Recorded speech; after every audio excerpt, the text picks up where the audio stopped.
Abigail, okay, really good job, man. This is fantastic. I love the concept. This is really well thought out. Nice job. Execution's fantastic. I want to talk about all this.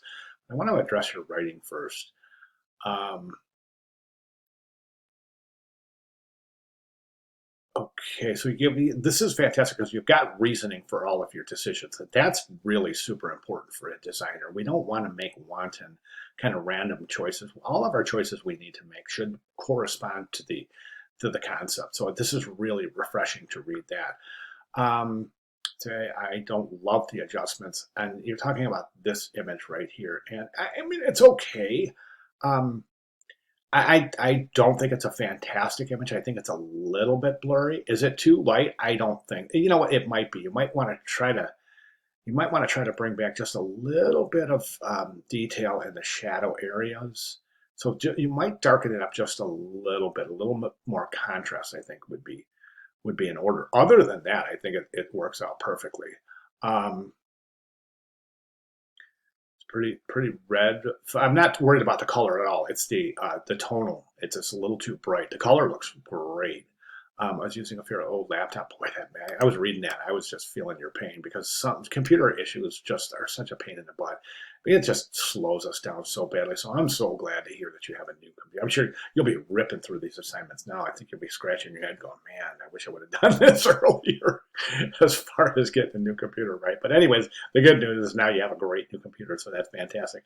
I don't think I've ever had a project where I was told which fonts to use. Get used to that because that's going to happen in your professional career. As graphic designers, typically we do design for a corporation, a company, any kind of branding at all, and any kind of advertising at all. And established corporations have what's called a style guide. We saw the style guide for Amethyst Bay, and typically you'll get a style guide with your design job. And quite often the style guide does give you restrictions on what typefaces you can use. So this is not an unusual scenario at all. Free fonts, absolutely. I'm so glad that you got that because that's what I'm putting out there. Free fonts. Stay away from free fonts, guys. They have a time and a place. They're great for a one-time shot, maybe a flyer or something, but you don't want to use free fonts for any kind of advertising campaign because quite often they don't have the robust um, character sets that we need, and that's in terms of expanding. So in other words, if you select a typeface to use for a corporate branding piece, and then 2 months down the line you have another piece come up that needs really intricate type um, styles, they might not be available in those free fonts. So my recommendation is, of course, to stay always with professional fonts. Let's go ahead and take a look. I'm just going to reduce the size of this a little bit so it fits in the window. But actually, okay, let's go take a look. So headline, subhead look great. One recommendation is to left align those. Okay, you've got this staggered off to the right. I would say just go ahead and establish that left margin, make sure everything's in alignment, pull that subhead into alignment right there. Other than that, my only other recommendation here is this. Can we move her from dead center over here a little bit?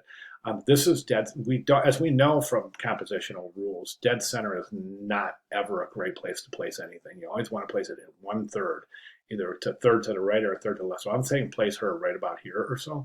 It'll open up this area of the composition. It'll create a much more interesting relationship between her and the boat in the background. Once you move her over, what I would do is I would take this contact information and I would span it across the top of the ad so we can open up the bottom of the ad. Here's an example of that right here in the course announcements. Instead of at the bottom, we've got the address span, the contact information span across the top of the ad. If you do that, we move her over, then we can just place this logo right over here. Because right now we're a little bit heavy on the left-hand side. I want to redistribute the weight, especially when we move her to the left a little bit. So we'll move the logo to the right to counterbalance that little shift in weight. Other than that, I think this is just an outstanding ad. Proficiency is gorgeous. So great job. Those are my only recommended changes because you're right there. I mean, this is fantastic. So go ahead and make those changes. If you want to run this by me between now and the time it's due, which is during week 7, just 2 weeks from now, please feel free. But I'd like to see those changes reflected in your final submission. And of course, if you have any questions at all, please let me know, and I'll be glad to make any necessary clarifications. Abigail is really fantastic start. Great concept, great execution. Thank you very much. Again, really super important. If you have any questions at all, get with me quickly. Thank you very much.